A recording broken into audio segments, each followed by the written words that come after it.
News when you want it with Bloomberg News Now. I'm Denise Pellegrini. Federal law enforcement agencies say they are tracking threats of unknown credibility against people planning to attend the Charlie Kirk Memorial in Arizona today. Police Sergeant Brian Hoskin of Glendale. Our officers and personnel are very well prepared. Some residents are unsettled about the memorial at State Farm Stadium for the conservative who was murdered earlier this month at a public appearance in Utah. Others are eager to attend. President Trump is among those expected to speak at Kirk's funeral today.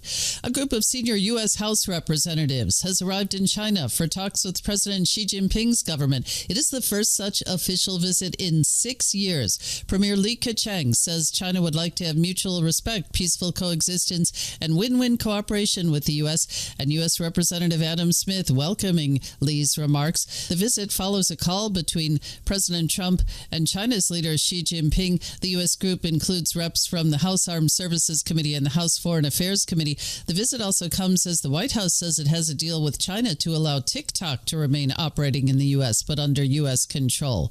India's Commerce and Industry Minister Goyal will visit the U.S. to get what India's government is calling a mutually beneficial trade deal.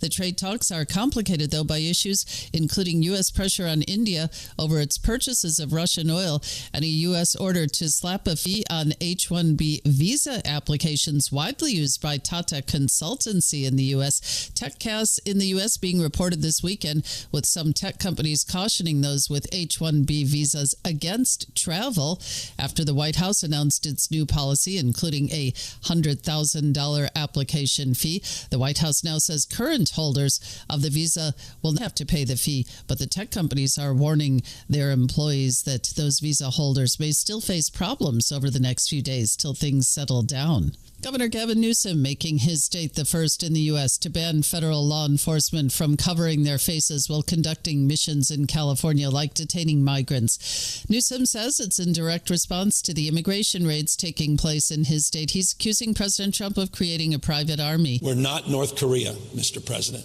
We're not the Soviet Union. This is the United States of America.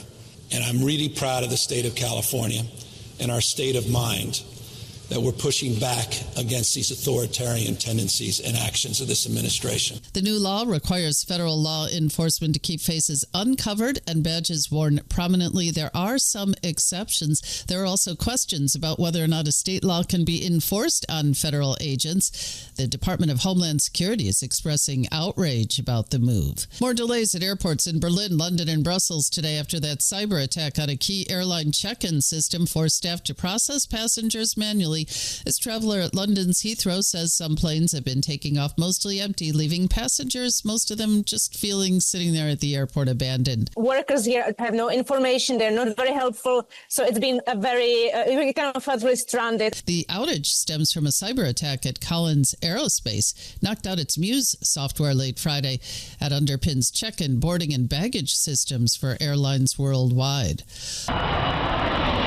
Polish and Allied aircraft deployed this weekend as NATO responds to Russian airstrikes in western Ukraine near Poland. Sources close to the Kremlin, meantime, tell Bloomberg that Russian President Vladimir Putin has decided that military escalation is the best way to force Ukraine into talks on his terms, especially, say the sources, since there are signs of restraint from the White House, and that's emboldening Putin.